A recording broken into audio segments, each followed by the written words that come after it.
By 1944, the Allies faced a critical challenge, opening a Western front to relieve pressure on the Soviets and defeat Nazi Germany. General Eisenhower and British commanders pored over maps in secret bunkers, weighing risks of a coastal invasion. The stakes were immense. Failure could prolong the war by years. Operation Overlord was born from this tension, combining vast resources with audacious strategy. The plan required flawless execution, from deception to logistics, to overcome Germany's fortified Atlantic wall. To mislead Germany, the Allies launched Operation Fortitude, a masterpiece of military deception. Fake tanks, inflatable decoys, and fabricated radio transmissions convinced Hitler the invasion would target Pas-de-Calais, not Normandy. Double agents like Juan Pujol fed false intelligence to the Nazis. This ruse kept 300,000 German troops diverted until D-Day. The success of Fortitude underscored a timeless lesson. In war, information is as vital as firepower. On June 5, 1944, storms threatened to derail D-Day.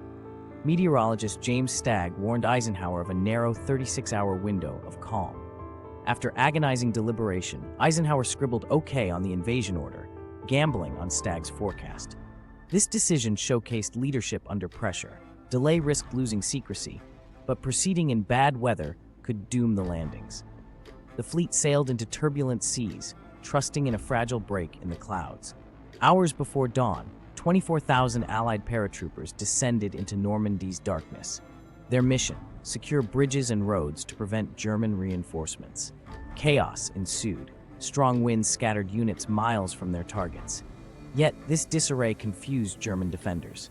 Small groups like Lieutenant Winter's Easy Company rallied to capture critical positions. The Airborne sacrifices disrupted German communications, proving that adaptability trumps perfect plans. At dawn, the largest amphibious fleet in history, 6,939 vessels, churned toward Normandy. Battleships like USS Texas led the way, their guns poised to bombard coastal defenses. The sight stunned German sentries, a horizon filled with ships, from landing craft to destroyers. This armada represented industrial might and Allied unity. Yet rough seas left many troops vomiting, a grim prelude to the carnage awaiting them on shore. For 40 minutes, Allied warships and bombers pounded Normandy's coast, firing over 14,000 tons of shells.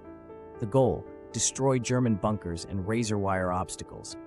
Yet, many targets survived. Concrete emplacements proved resilient. At Omaha Beach, 50% of bunkers remained operational, foreshadowing the bloodshed to come. This bombardment revealed a harsh truth: overwhelming firepower doesn't guarantee victory without precision. Omaha became a slaughterhouse. German 352nd Division rained fire on exposed troops wading through surf. Within hours, 2,000 Americans fell. Water turned red with blood. Survival hinged on sheer grit. Small groups, led by sergeants and junior officers, scaled bluffs under fire. Their breakthrough came not from strategy, but raw courage. Omaha's lesson endures. Even the best plans rely on the bravery of ordinary soldiers. At Pointe du Hoc, 225 U.S. Rangers scaled 100-foot cliffs under gunfire to neutralize German artillery. Ropes, grapnels, and sheer determination got them up, only to find the guns moved inland. They located and destroyed the hidden artillery, then held the position for 2 days against counterattacks. Only 90 Rangers survived, but their actions saved countless lives on Omaha. This mission epitomizes elite troops turning chaos into advantage. By afternoon, Allies pushed inland, linking airborne and amphibious forces. Sherman tanks, equipped with improvised hedge cutters, cleared paths through Normandy's bocage. Engineers built makeshift roads to keep supplies flowing. Though D-Day cost 4,414 Allied lives, the beachhead was secured. This foothold marked the beginning of the end for Nazi Europe. The invasion's success hinged on relentless adaptation under fire. Within a week, 326,000 troops and 100,000 vehicles landed in Normandy. Mulberry harbors, floating piers, allowed continuous resupply.